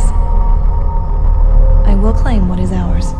and it could be interpreted as one of two ways. One, she could mean the maiden powers and the relics, or two, and this is supported by the very next scene being of her returning to Adam Torres's camp in order to persuade him to join her cause, that she considers Faunus and their labor as property that she can claim. The latter is a bit of a stretch, but given that she came in guns ablazing and strong-armed him into complying, almost like she was entitled to his life and the lives of his men and their subservience, maybe it's not so far-fetched. Ultimately, I do believe she was talking about the maiden powers and relics though. She just needed to draft Adam into her nefarious plans and draft him she did. Now here's something silly. Cinder single-handedly kicked the shit out of Adam's entire encampment, and then immediately demands that Adam and his men join forces with her or be annihilated. The silly part is she just incapacitated most of them, if not killing some, and she wants these same troops she just sidelined with a roughhouse beatdown to do stuff. How well are they gonna do that in Cash, Cinder? What if Deary has a concussion and she can't fight for shit now? How's she gonna... Get the human! Cinder came here to kick ass and take names, and she's all out of names. So she absolutely murks them, and then after her displaying her superior strength and might, she coerces Adam into joining her, and he acquiesces to spare the lives of his men. The dust in the end don't hurt either. I always liked that Cinder was clever enough to still sweeten the pot even when she didn't have to. She incapacitated his troops. He stood no chance against her if he had the lives of his men in mind. Given that it was established a bit earlier, then yes, he couldn't exactly fight her. Still, she came bearing gifts to soften the sting and make it clear that she was still willing to let him benefit from her plan for both of them to get what they want, instead of just forcing him to kowtow to her for her own agenda. She earned his loyalty through force and ensured it through gifts, and not put them on decent terms. Interestingly enough, I want to note the similarities between Cinder and Adam. Both were abused, both were child slaves, and both wanted to amass power to better the quality of their lives. We didn't know it at the point, but Cinder had also been abused and was a child slave, just like him, something we also didn't know about Adam at that time. I always like it when characters with similar backstories or past trauma interact, interact. It's just interesting to see how they parallel each other, or how they might even contrast. Adam was doing what he was doing for the good of his people. Cinder was doing what she was doing for the good of herself. Neither is inherently wrong. Both are valid for that. How they handle their trauma and how that makes them view the world, that's what makes them curious and interesting characters. Cinder is next seen back in the present, just waiting in a hallway to steal Mercury away from the actual medics, who should probably know who is on their staff or who they're to take orders from. I always found it incredibly silly that these medics, who have never seen Cinder, immediately allow a strange woman to commandeer their patient without at the very least verifying who she was and wondering what the hell they were for if not to transfer the patient. It seems very negligent and neglectful to just hand it off to someone else just because they say so. Here was another moment of Cinder being a benevolent boss, as evidenced by her complimenting her faction for doing well, including Neo, who was solely driving the getaway Airbus. Not to downplay Neo's contributions, of course, but Cinder gave off a slightly maternal, approving attitude towards her troops, praising them for their plan going off flawlessly and ensuring her faction's morale was high. I always really liked the scene and considered it a quintessential scene for her depiction as a boss. She may be strict, but she is also willing to acknowledge good behavior and reward her faction appropriately, instead of just being unpleasable and always hard on her group no matter what they achieve. It's the smart, clever play here. Cinder ensures their loyalty, and as a boss they can feel good about working for, because she can be pleased and they will earn her praise, as opposed to a taskmaster who only punishes her team with negativity and toxicity with no reward or justification for their continued loyalty. It's this scene here, with Cinder being a good evil boss, that makes me like her and just like her future interactions with Neo, particularly their fight. They were established to be on good terms and Neo liked working with Cinder, but then she's going to blame her for what happened to Torchwick, even though Cinder wasn't there and Neo wasn't either. Like, I guess Cinder drafted Roman into their evil schemes, so it's kind of her fault, but she didn't kill him. And it's not like I don't mind when villains who formerly fought together then turn to infighting and fight against each other. I actually like that. It's the reason I kind of like Cinder versus Neo. But I guess we'll put a pin in it for now and explore that later when we get to Volume 6. Also, let's acknowledge this line. A terrible tragedy took place this afternoon during the one-on-one rounds of the Vital Festival tournament. A terrible tragedy took place. Sis, he got his leg broken. That's it. That's a tragedy? This show is really asking too much of its audience here. My disbelief can only be suspended so far. Cinder again praises Mercury's part and then sidelines him and says she and Emerald were going to ensure that the next matchup goes just as smoothly, even though it was really just Emerald doing something to ensure that happened, unless Cinder meant she was going to manipulate the matchup to be Penny versus Pyrrha. We don't see that though. Penny versus Pyrrha come to fruition, and this is where Cinder's subordinates fuck up. Not so much Emerald, since she was doing what she was supposed to do, and apparently silver-eyed warriors inexplicably have really good eyesight, at least when it comes to spotting Emerald in a stadium. But Mercury had zero reason to be out and about after Cinder explicitly forbade him from doing so, on the basis of his being spotted walking up and about would jeopardize their whole plan, since a huge part of it hinged on his being crippled by Yang and it being framed as a tragedy. I want to know why the writers had Mercury explicitly disobey Cinder immediately after saying he could simply lay back and do nothing. It's obvious that they needed Ruby to face someone, and in order to delay her from doing anything to stop Penny's being hard reset and formatted, and Emerald was off the table since she was needed to fuck with Pyrrha's mind so Pyrrha would accidentally murder Penny and send her to the scrap heap in the junkyard. Cinder was likewise off the table since she was needed off-site for her hammy villain monologue diatribe lambasting of the academies and headmasters. But imagine if it had been Cinder versus Ruby instead, and had been a rematch of their Volume 2 fight and a prelude to their end of Volume 3 fight. It would have been another opportunity for Ruby to figure out who Cinder was and her direct hand in the tragedy about to happen to Penny, and then compound that with what she'd witnessed when Cinder killed Pyrrha. Ruby would have won actual fight with Cinder while knowing exactly who she is, and thus the gravitas of that fight would have been so much more meaningful than just their actual final fight just being Cinder getting raffle stomped by Ruby Silver Eyes at the end of Volume 3. It would have been the last time Ruby and Cinder fought while Cinder was in her prime, prior to her being maimed by Silver Eyes Ex Machina and the acquiring of Cinder's grim arm. Just imagine it though. Cinder versus Ruby, all pretenses dropped. Ruby fully aware of who her opponent had been this entire time, and this would-be friend was going to be responsible for orchestrating her actual friend Pyrrha Nikos, killing her other actual friend Penny Polendina. The betrayal Ruby would feel, the fear she'd feel for Penny, the guilt she'd feel for Pyrrha, and she'd be face to face with the woman who puppet mastered them all from the shadows, pulling their strings from behind the scenes. Would that not make for an epic, emotionally resonant fight sequence?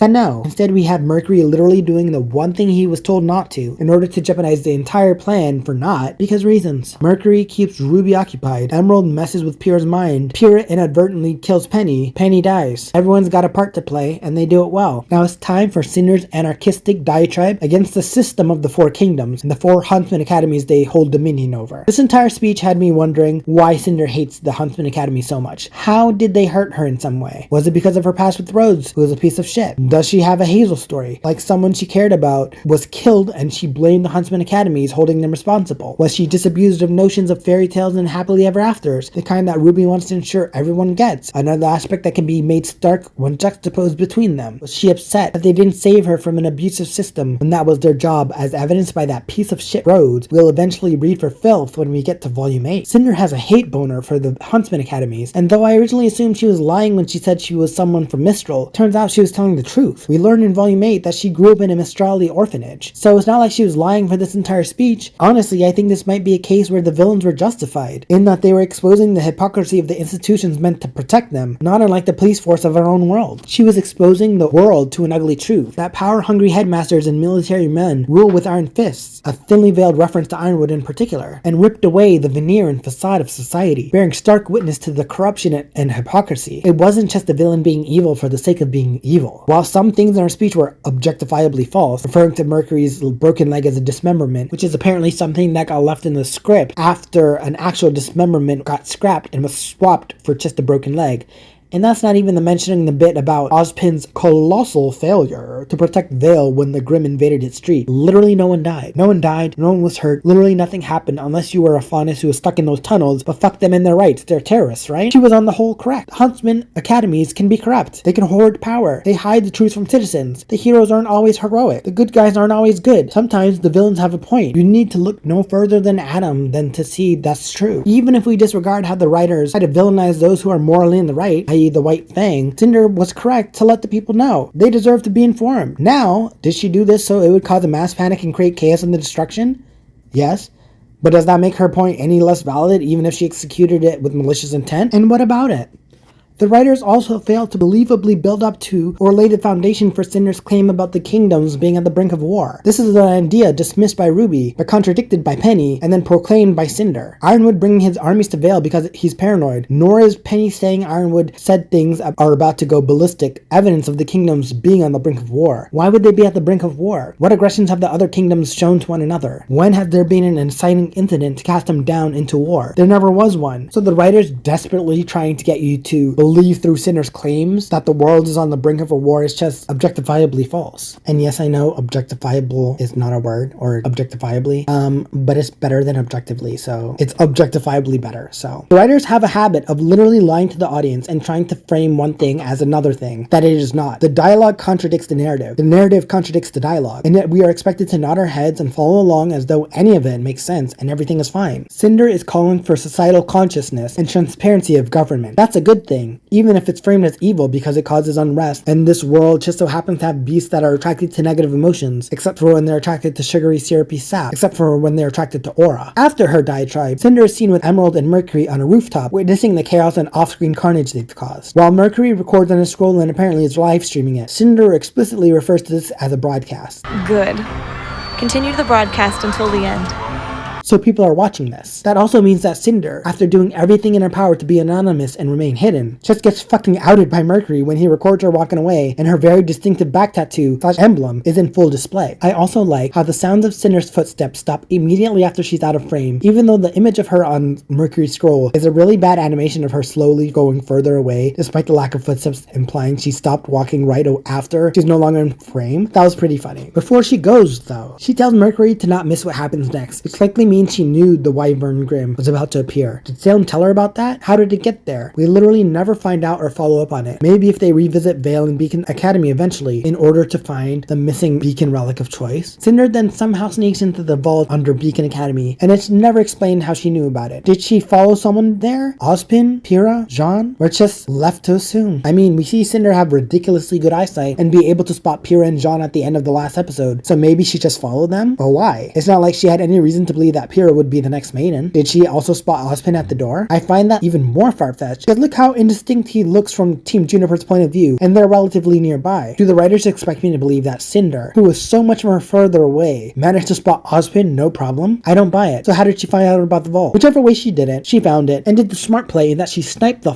fuck out of Amber with an arrow from her bow Midnight. I have always loved Cinder for this. She was super fucking clever for accomplishing her goal from a distance without alerting the others until it was too late. She chose the most prudent, tactical, and correct option in securing her goal, and did so right from under their noses. This is the Cinder I stand. This is the Cinder who was a competent villain, who knew how to play her cards and outfox her opponents. I suppose you could argue that John might have been able to foil her surreptitious plan had he done his one fucking job and kept watch, but of course, you'll never be able to prove that. Plus, she'd have probably just put an arrow through his skull and done me a personal favor, if only to avoid the mess that was John from volumes 4 to 5 and no doubt the end of 8 and probably 9. I really like how the music stops here, right before the arrow strikes Amber.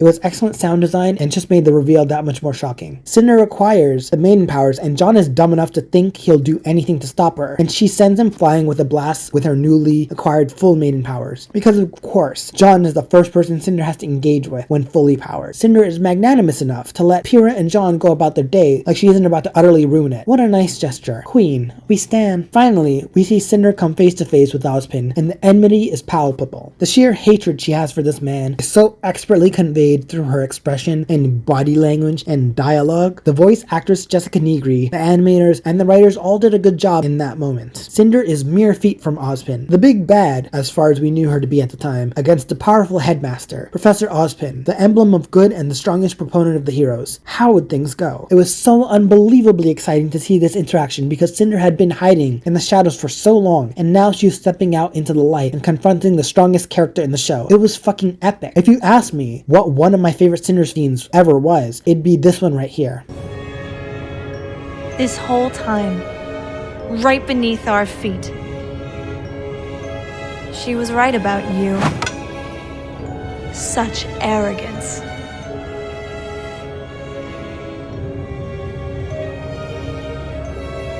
These lines are everything.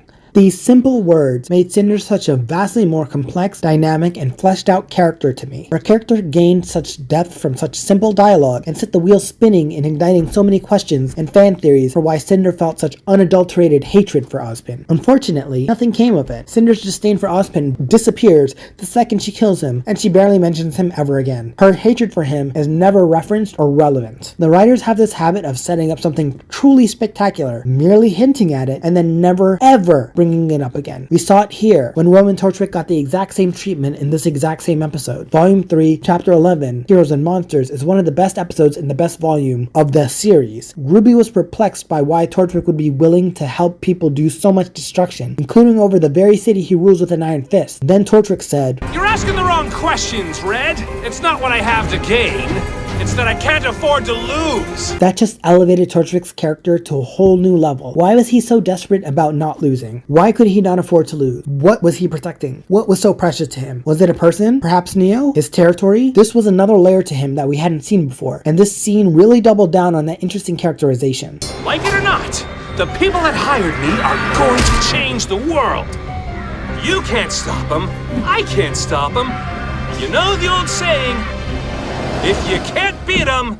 That implies that Torchwick might want to stop them, or perhaps even has tried, but wasn't able to do so, as though he didn't have the power or resources to prevent them from doing as they planned. And Torchwick, being a practical, if also a gambling man, knew that he would rather be on the winning side, the side that earns a victory, rather than suffer a terrible fate with the rest of the world. He became vastly more interesting in that moment, and he was already the best villain in the series to start with. So what do the writers do? Rather than explore any of the endlessly fascinating material they just set up, they just hinted at it, and then they killed him off seconds later within the same scene. But perhaps the next time they did that fascinating bit of succinct yet vast characterization, they'd get it right? Let's give them the benefit of the doubt. It took double the series runtime at that time. Another 3 volumes to arrive at volume 6, when it finally happened again. This time, Adam Torres was telling Blake about his past and how people hurt me long before we met.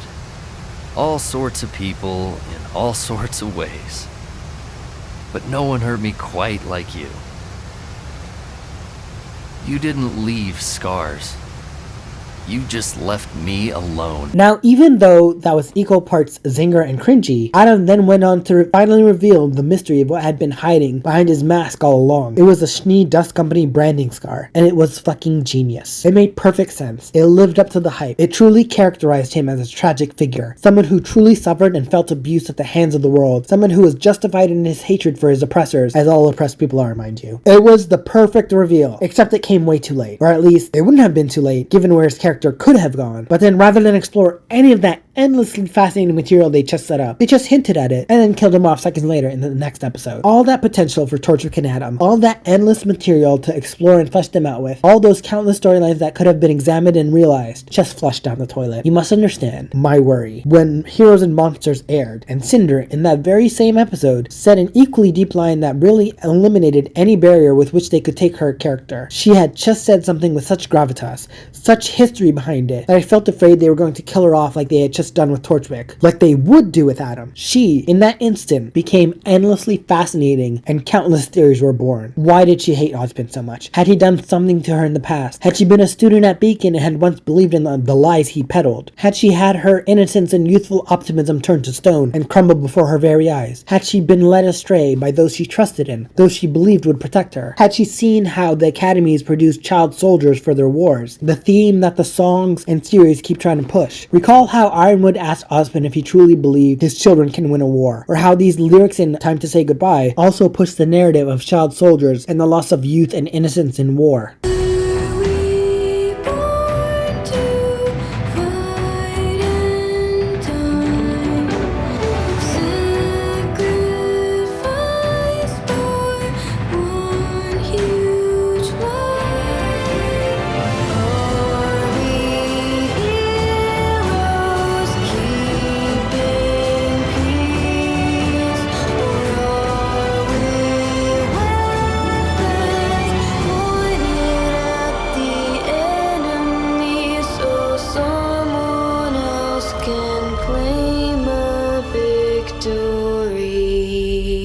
Had Cinder realized how everything is a lie? Was she like Raven Bronwyn, in that she discovered the truth and had her worldview destroyed? Did she resent Ozpin for keeping the truth from her, from everyone? Had Salem told her the reality of the situation and pulled the wool from over her eyes? The way she spoke, with such anger and resentment, such virulent hatred in her eyes.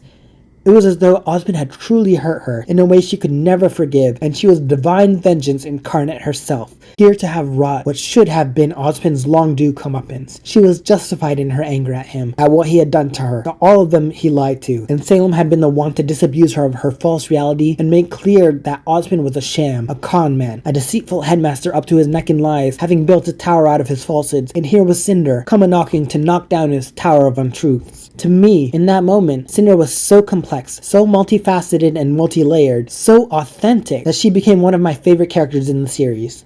Then they killed her. Okay, I lied, I just wanted to complete the trifecta, but thankfully, they did not kill Cinder. Cinder fought against Ozpin and won, and although their battle was very brief, clocking in at only 30 seconds, it was a bombastic and badass one. She successfully killed him off screen, and that's a testament to the might and power of the Maiden. But it's also disappointing because they had essentially glossed over a huge fight between representatives of, forgive me for reducing them to banal moral alignments for the purposes of the sentence, good and evil. People had been waiting forever to see Ozpin fight since he was supposedly the most powerful character in the show at that point, and he put up a nice showing, but Cinder just obliterated and incinerated him with the sheer overwhelming power of a full maiden, even if not a fully realized one, a concept introduced later in Volume 7's climax. I guess you could even say she incinerated him.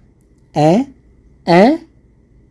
see myself out. Cinder then zooms up to the penthouse suite, aka Ozpin's office, via the elevator shaft, because she didn't want to take the elevator, I guess? Whatever, rule of cool, and that shit was super cool. It's enough to cause a commotion, and Pierre notices it, and then sends the walking plot sinkhole by the name of Jean away from the main plot, thankfully, and then goes to choose her destiny. Pyrrha engages new Fall Maiden Cinder in combat, and she puts up a valiant fight. This is one of the better fights in that series, I believe, even though it kind of positions Pyrrha as such a skilled fighter that she can push a full maiden who went toe-to-toe with Glinda when she was just just half of Maiden to her limits. That makes you wonder where Pyrrha versus Glinda would stand, and doesn't make sense for Pyrrha to be so skilled that she can take down a full Maiden. More realistically, it doesn't make sense for a full Maiden to be so weak and unskilled that she would get pushed to her limits by someone, no matter how skilled they are. It just makes the maidenhood look weak. Amber already looked weak for losing her maidenhood to Cinder's faction, but at least then they had teamed up on her. If Cinder lost to Pyrrha one-on-one, it would make the maidenhood an utter joke. Unimaginable power, my ass. This is hands down one of the coolest fucking things I've ever seen an arrow do in this show. Hell, it's the coolest fucking thing I've ever seen a weapon do in this show. The arrow shattering into dozens of little shards and then reforming around the object meant to block them, while still conserving its momentum to strike with full velocity and crippling power? Fucking wicked. It's absolute bullshit that a shot fired at waist height would somehow manage to pierce and embed itself in Pyrrha's heel. I understand the reference to targeting of Achilles' heel and what that means as someone's singular, near soul, see what I did there, weakness, and how it alludes to Pyrrha's mythological inspiration of Achilles and the time he spent as the maiden Pyrrha. Funnily enough, I just got to that part in Song of Achilles where he's masquerading as a maiden named Pyrrha under his nymph goddess mother's instructions so that he would not be part of the Trojan War. But the fact remains that the trajectory of the arrow was nowhere near her ankle, so that was just some fucking bullshit and wackery of the highest order. Also, Cinder's a petty bitch for this line here. It's unfortunate you were promised a power that was never truly yours. But take comfort in knowing that I will use it in ways you could never have imagined. First off, Little Miss Hypocrite, you were promised those same powers that were never truly yours. If you'll recall, you fucking stole them from Amber, so jot that down. Second is poor sportswomanship, to gloat to your defeated opponent while also insulting their creativity in the same breath. But then there's the other thing that made Cinder's character stand out to me yet again. The writers did this trick again, in the very next episode after they last used it, to flesh out Cinder massively, or at least hint at her having a far deeper past and history, a juicy backstory, than what we've seen. Pyrrha puts the questions to form, the one she'd been pondering all volume long. Do you believe in destiny? Do you believe in destiny?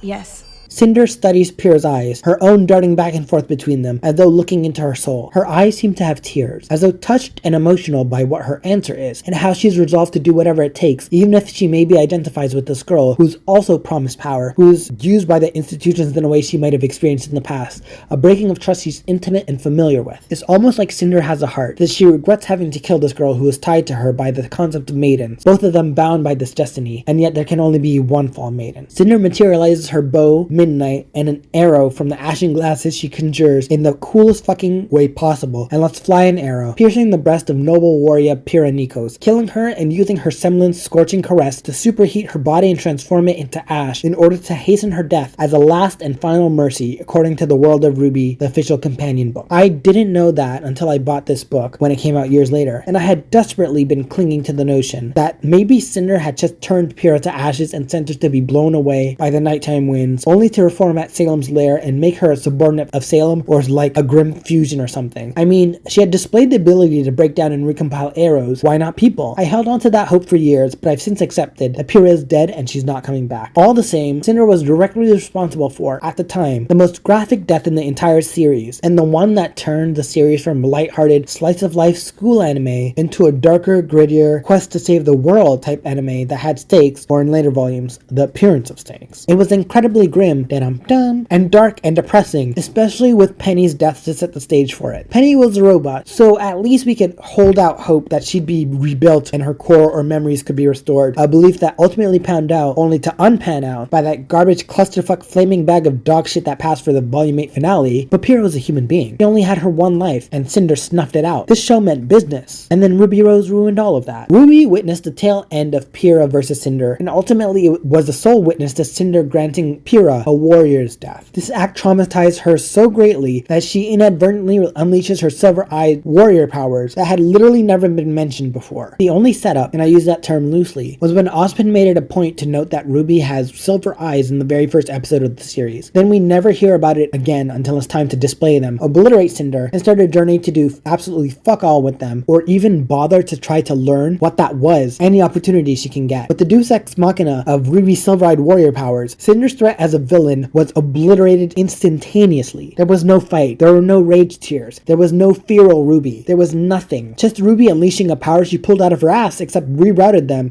through her eyes, and Cinder being implied to be wiped out of existence if anime has taught me anything. In one fell swoop, through no conscious effort of her own, Ruby destroyed Cinder's credibility as a villain and undid literally everything that was going for her, all without even knowing who she was. Ruby never learned of Cinder's identity as a villain before she destroyed her potential as a villain. Cinder had just killed Pyrrha. She was at the top of her game. She was at her most threatening. She was powerful. She was beautiful. She was sexy. She was intelligent. She was mysterious. She was intimidating. She was deadly. She was a maiden. And then she got the shit kicked out of her because Ruby Rose blinked. The Volume 3 finale began the downward spiral that would make it impossible to take Cinder seriously as a villain. What kind of villain gets one-shotted right at the apex of their power when at their utmost prime?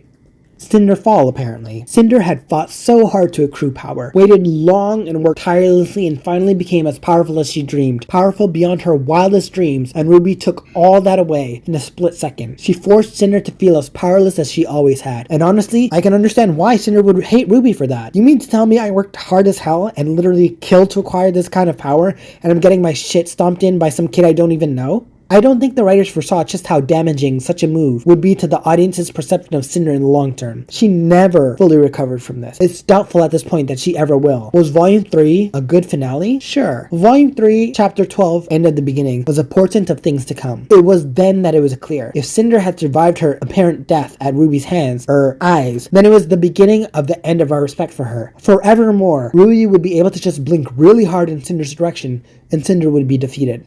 No fight necessary. In a series with a loyal fan base lured in by a premise that was predicated on and sold on its excellent fighting and choreography. Do you see the fundamental problem here? Volume 3 tore everything away from Cinder the second she had finally gotten it all. We didn't even get a volume or two of her at her best before immediately humbling her. That was a bad decision, one whose after effects and the ramifications of which are still felt to this day. Right before being destroyed, Cinder bellowed a